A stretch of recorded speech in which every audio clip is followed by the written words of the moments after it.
Good day. It's a great pleasure for me to be with you here today remotely at the Interest Conference. I'm going to be talking today about the evolving COVID-19 variants, a little bit about immune escape and some of the implications for vaccination. So, what am I going to touch on? I'm going to touch on the global pandemic, why the concern for variants, the rapid evolution of the variants. Then I'm going to talk about the effect on vaccines before I talk about lessons for the future. So let's plunge directly into it.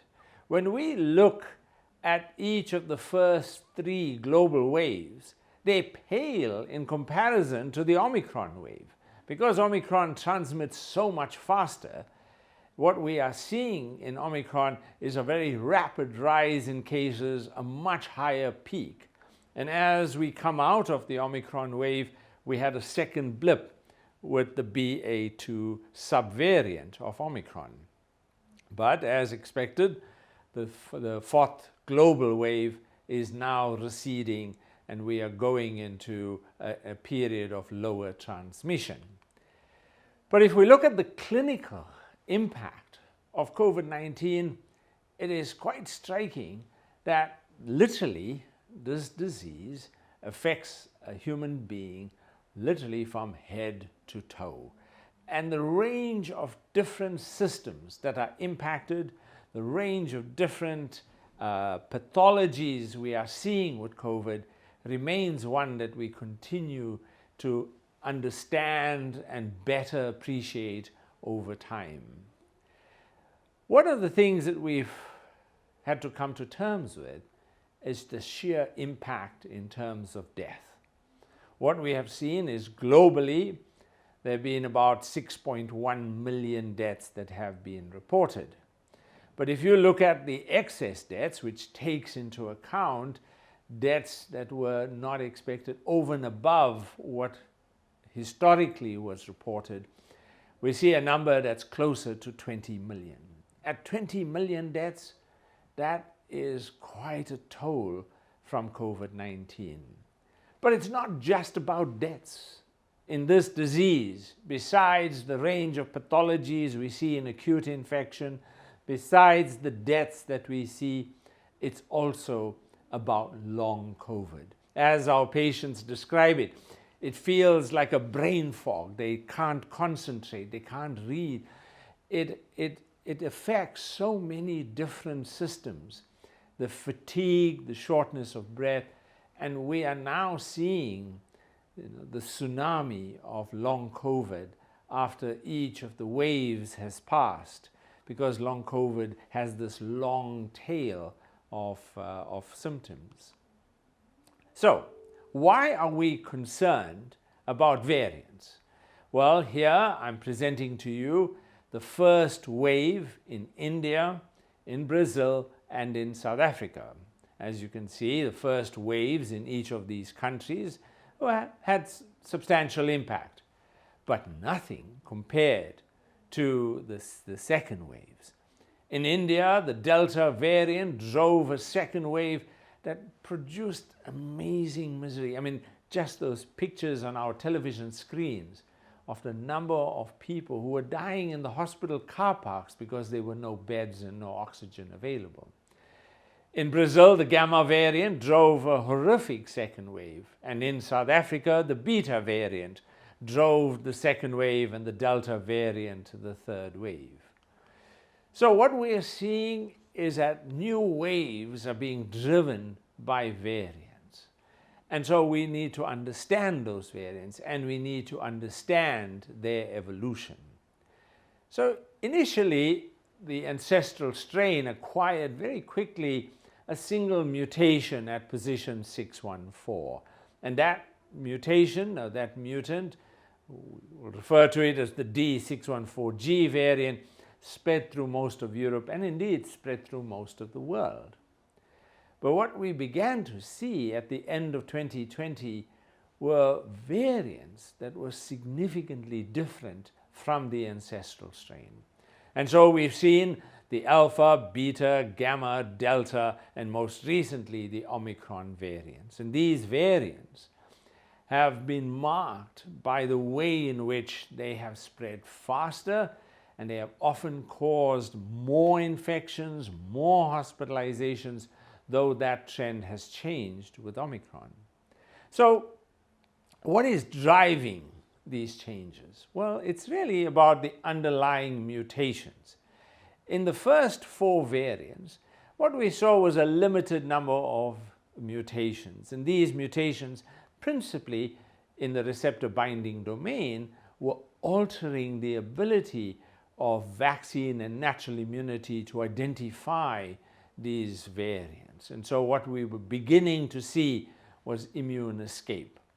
But with Omicron, we saw a complete change, a drastically different variant with over 30 mutations in the RBD. So what we now have come to understand is the large range of mutations that the virus is capable of. Remember, this is a virus with 30,000 base pairs, so the number of mutations possible are just almost infinite. So we can expect that there will be many more mutations that we will see.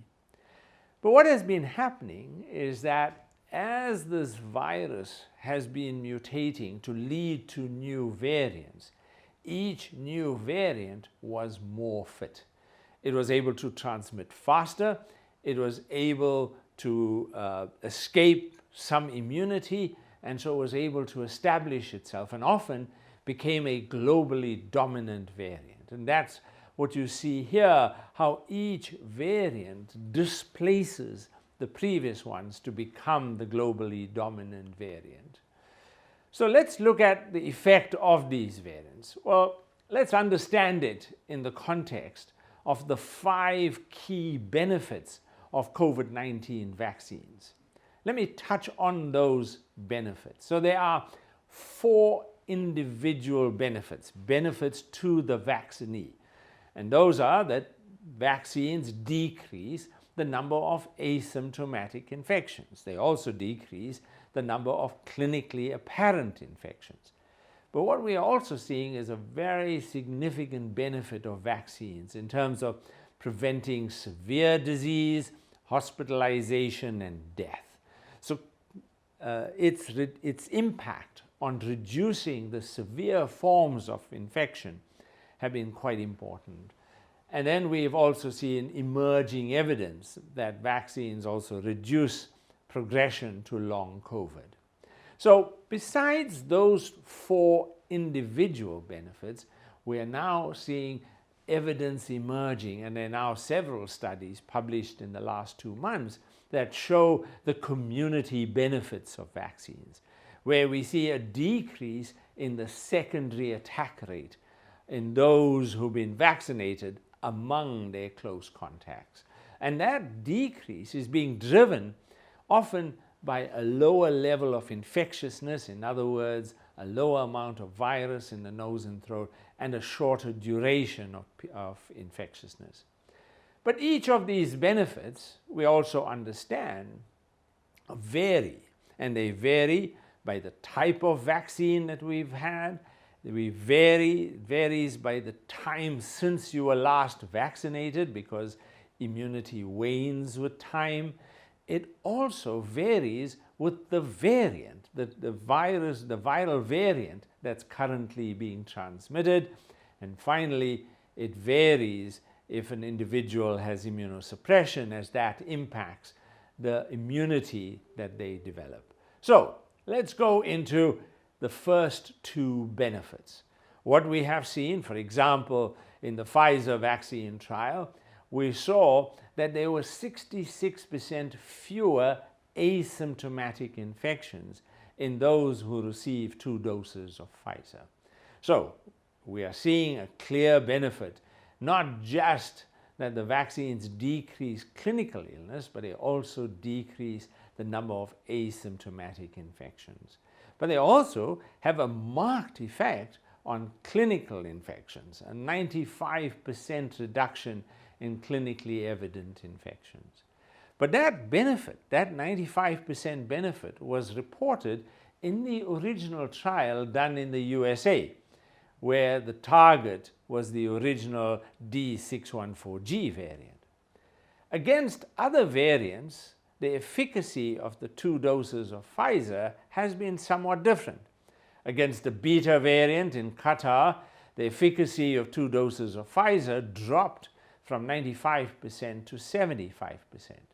Against Delta, it was slightly better, running at about 88% protection in the UK. But it was against Omicron that we saw the biggest impact. Among those who had been recently vaccinated with 2 doses of Pfizer, we saw 67% protection. But barely 6 months later, what we saw was a marked reduction in the protection afforded to clinical infection, all the way down to just 9%. That was quite dramatic, and it reflected the waning immunity that you see after 2 doses of vaccination. But when you get a 3rd dose, when you take a booster, we see the protection rising all the way back up to 75%.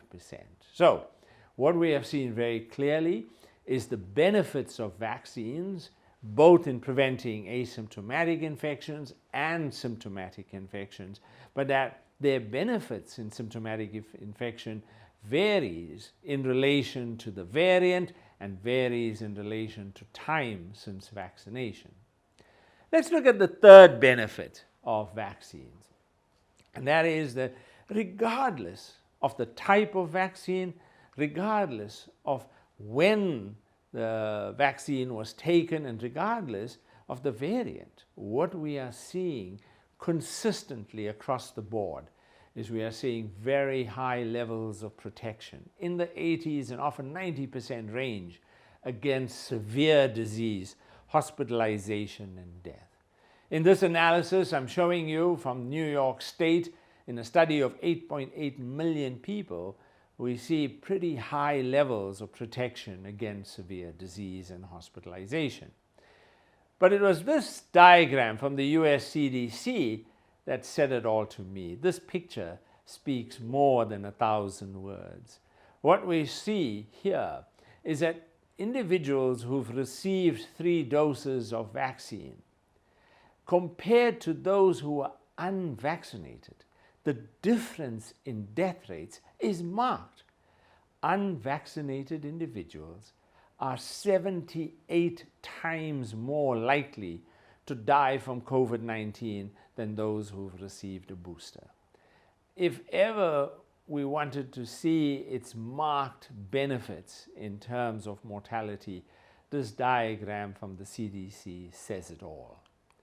So let's look at some emerging evidence that's come from Israel that shows that individuals who are vaccinated, they have a lower risk of showing symptoms in the long term, that's after 3 months post-infection, that would be construed and provide a diagnosis of long COVID. And so we are seeing lower rates of long COVID among vaccinated individuals.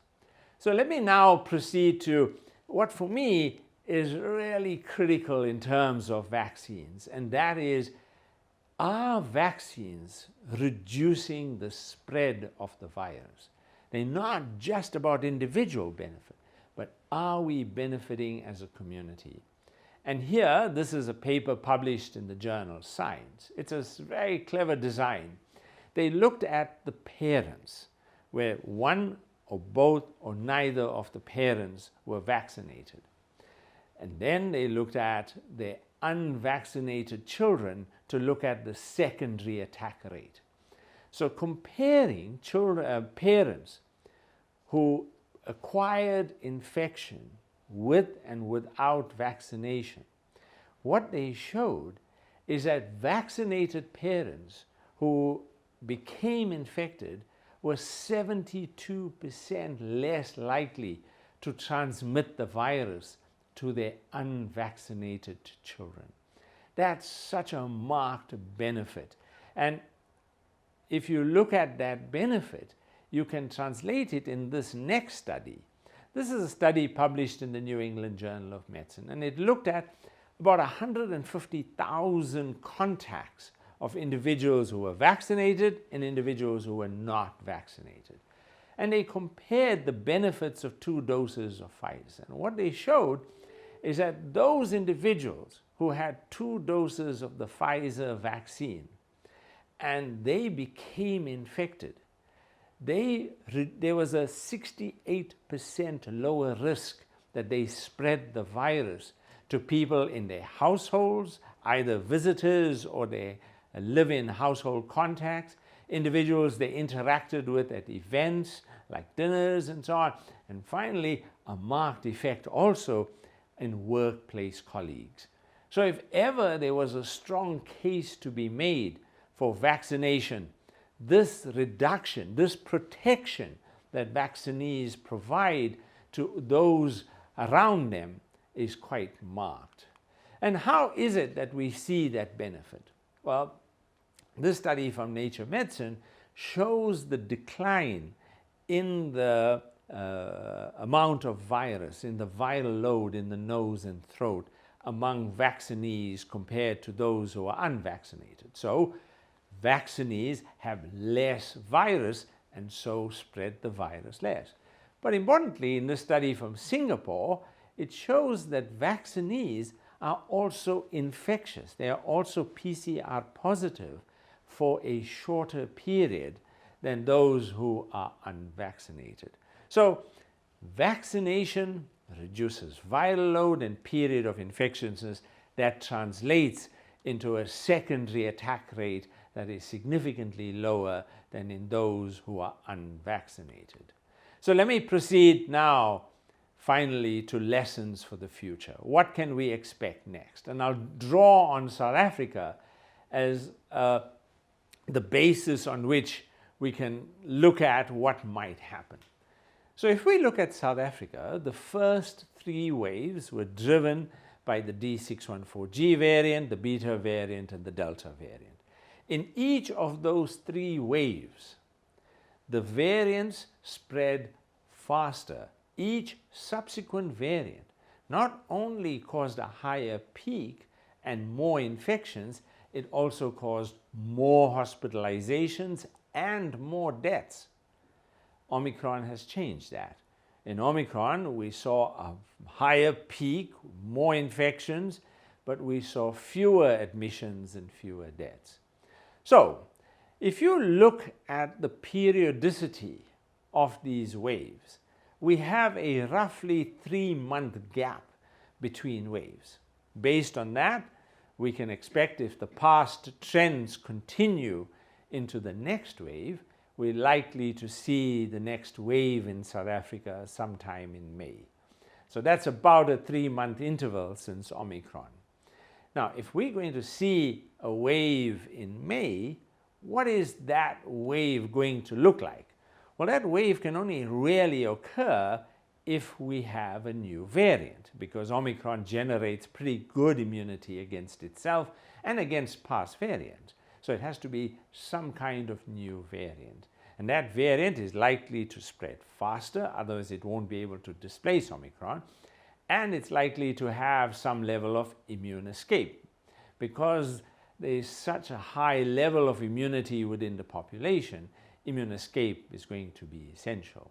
So if we look at that, then look at what we can expect that we may see more variants, and if we do, then those variants would lead to new waves. And as those waves will come and go, we have no way of predicting whether they will be more virulent, cause more infections or more severe disease or not. We can hope that they are more like Omicron than they are like Delta, but that's hope. We actually cannot predict what the virulence might look like. So let's hope for the best, but prepare for the worst. So what can we expect? A more transmissible new variant, a variant with more immune escape, but even moderate immune escape will need higher transmissibility. And as we look at severity, we really have no way of telling what the next variant might look like. So let me end off with one of the key lessons that we have learned from HIV. And this is a key lesson from HIV for COVID-19. And that's the importance of mutual interdependence, the importance of shared responsibility. And let me quote here from the UNAIDS document, How AIDS Changed Everything. And I quote, "The AIDS movement demonstrates that with a shared vision, shared responsibility, and through global solidarity, we can change the course of history." And indeed we have in HIV. We are able to get antiretroviral treatment to the most remote village in Africa. And how were we able to do that? We were able to do that because we took responsibility for reducing the spread of HIV at a global level, and we accepted that that was a shared responsibility. So rich countries and poor countries contributed to making that a reality. That shared responsibility is an essential component of what we need in order to deal with COVID-19. It is simply not a viable proposition to expect that we will control the virus in only a few places while it is spreading rampantly in other parts of the world. It is a truism that no one is safe until everyone is safe. No country is safe until every country is safe. And that means that we have a shared destiny and that our future is inextricably linked to each other. On that note, thank you very much and have a wonderful conference.